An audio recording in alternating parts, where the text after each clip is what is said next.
Bonjour mes frères et très heureux de vous retrouver pour un partage. Aujourd'hui je veux échanger sur l'exercice physique, la musculation et ce qui concerne en général les activités sportives, d'entraînement, etc. On va commencer par une parole de prière.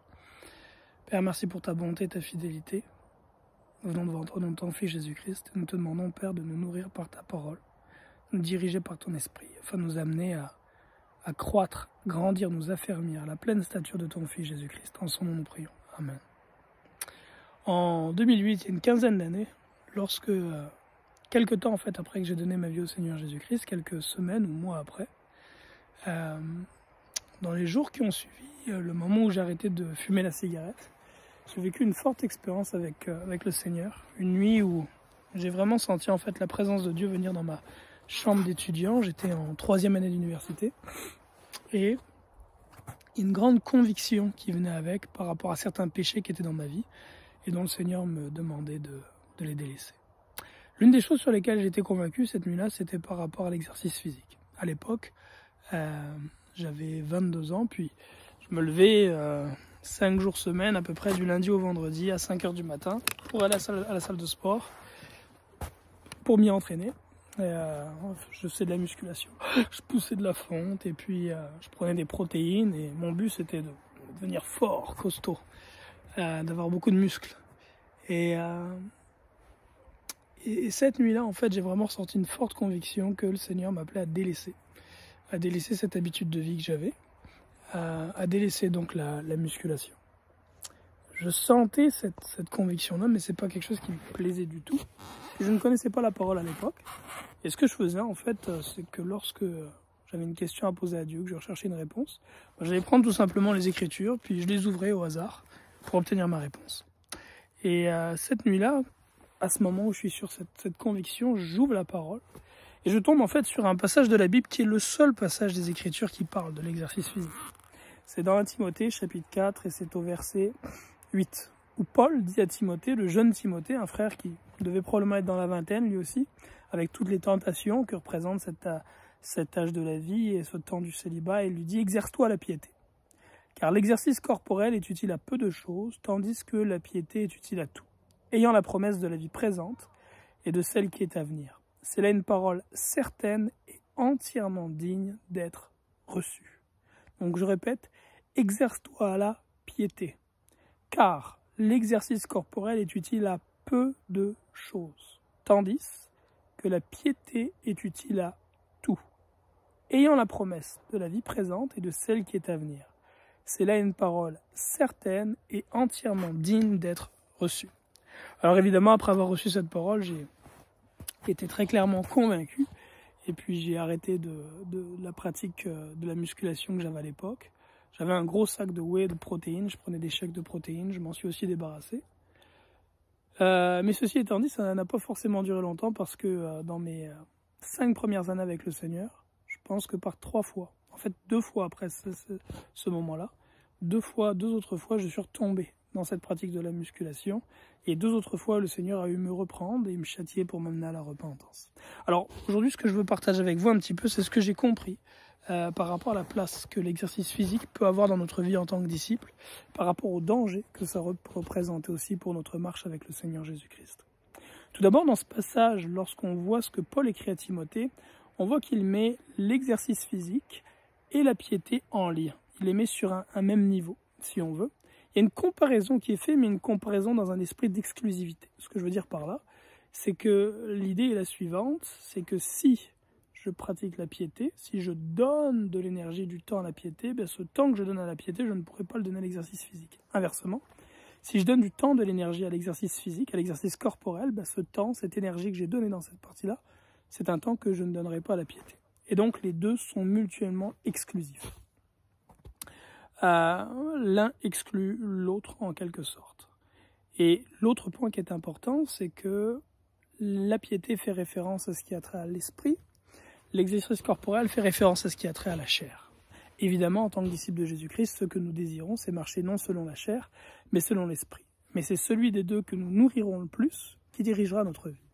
Si ce que je prends soin de nourrir, c'est la chair, évidemment, ma vie sera guidée par la chair.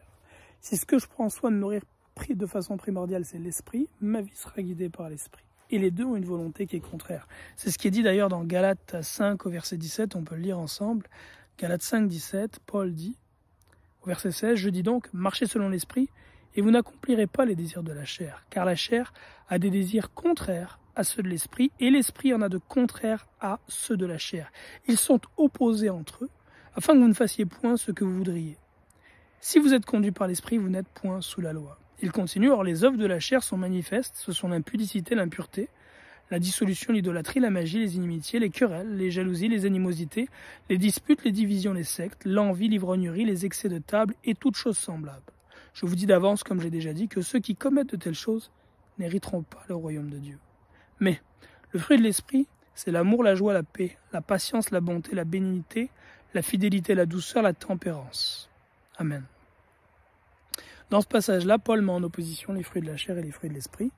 Et comme j'expliquais tantôt, lorsqu'on pratique l'exercice corporel, ce qu'on nourrit, c'est la chair. Lorsqu'on pratique la piété, ce qu'on nourrit, c'est l'esprit. Maintenant, est-ce à dire que l'exercice corporel est un péché ou inutile? Non. Et surtout dans la société dans laquelle nous vivons. Nous sommes dans un monde qui est sédentaire, dans lequel nous n'avons pas à marcher plusieurs kilomètres par jour, comme le faisaient les gens du temps de Paul. Donc notre corps est beaucoup moins sollicité. En étant moins sollicité, un corps qui n'a pas d'exercice, dans le fond, devient rapidement un corps malade. Or, pour pouvoir servir le Seigneur correctement, nous avons besoin d'avoir un corps en santé. Alors, comment trouver par rapport à ça le sweet spot, comme on dit en anglais, le juste milieu, l'endroit d'équilibre, où on est capable d'avoir un corps qui est en santé, sans toutefois nourrir la chair au point d'être dirigé par elle plutôt que par l'esprit. De ne pas tomber dans ce que dit Romains 13, 14, de ne pas avoir soin de la chair pour en satisfaire les désirs et les convoitises. Bien, je pense, et c'est ce que je vais apporter aujourd'hui, que le secret c'est dans la priorité et la pondération. À savoir que si la première chose que tu fais de ta journée, avant de t'exercer à la piété, de passer du temps dans la prière et dans la parole de Dieu, c'est d'aller faire ton activité sportive, c'est d'aller pratiquer la musculation ou autre, bien évidemment tu te mets dans une situation dans laquelle tu excites la jalousie de Dieu, d'une part, et d'autre part tu témoignes manifestement de ce qui a la première place dans ta vie, non pas l'esprit mais la chair. Alors la première chose c'est celui-ci, c'est qu'évidemment, dans notre vie de tous les jours, la priorité doit être donnée. La première chose que nous devons offrir à Dieu, c'est un sacrifice de prière, d'action de grâce, et du temps passé dans sa parole à méditer les Écritures. Le deuxième point, c'est une question de pondération. À savoir que si tu pries 10 minutes par jour, mais que tu t'entraînes pendant 2 heures à chaque jour, il y a manifestement un grand problème. L'apôtre Paul met très clairement en avant le fait que la piété est utile à toute chose, l'exercice physique est utile à peu de choses. Et ceci doit se refléter dans la façon dont on gère chacune de ces deux activités. Si la piété est utile à toute chose, nous devons donc y consacrer un temps important et une énergie importante. Si l'exercice physique de l'autre côté corporel est utile à peu de choses, nous devons donc y consacrer peu de temps et peu d'énergie.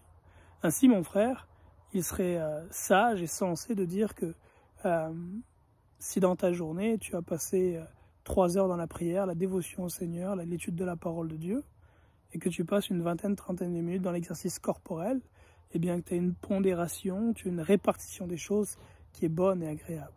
Mais si à l'inverse, tu te contentes de passer une trentaine de minutes dans la présence de Dieu, et que tu vas passer 2-3 heures dans les exercices physiques corporels, bien là il y a un dérèglement, et tu donnes manifestement dans ta vie la priorité à la chair, et tu en moissonneras les œuvres évidemment. Donc ça c'est la première chose que je peux mentionner. Puis il y a un passage de la Bible, je crois, qui est très intéressant à lire dans ce contexte, qui est Malachie 1,14. Malachie 1,14.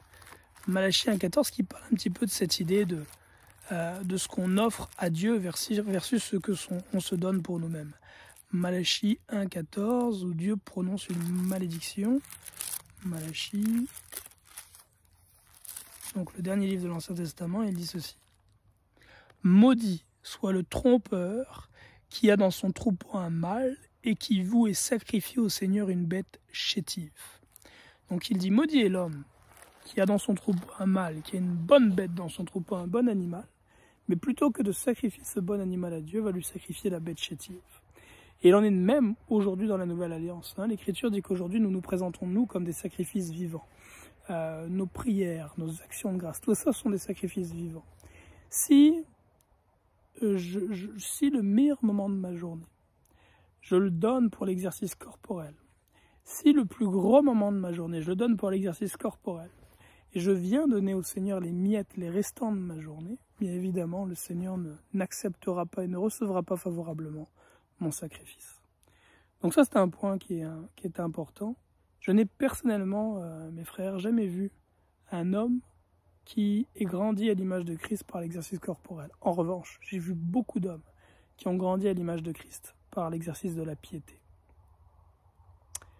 Le fait de nourrir l'exercice corporel au détriment de la piété entraîne des hommes qui sont charnels et qui sont spirituellement tièdes.